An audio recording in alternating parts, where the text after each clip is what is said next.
In this tutorial, I'm going to show you how a guest teacher can use the BenQ board when you are out and they are subbing for you in your classroom.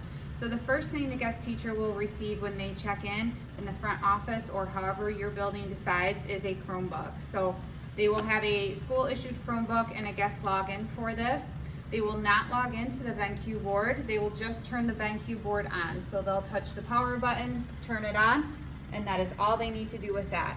Then they can take the Type-C cord or HDMI cord and you will plug it in to the side, and the board should automatically pick up what type it is, and it will take a second for it to render. If it cannot find it, you can go to the connection portal and then you would click on HDMI or Type-C depending on which one you're using. Now you will notice on here as the sub or a guest teacher in the building, it is mirroring my display.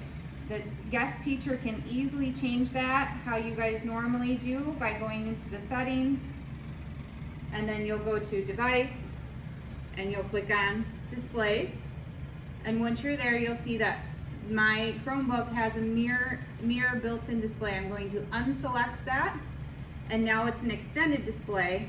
So I can work on my Chromebook of what I need to, like attendance and anything that I need to have open for the students to see. They can just drag it right over and it will show up there. Please reach out to a WOTech team member if you have any questions.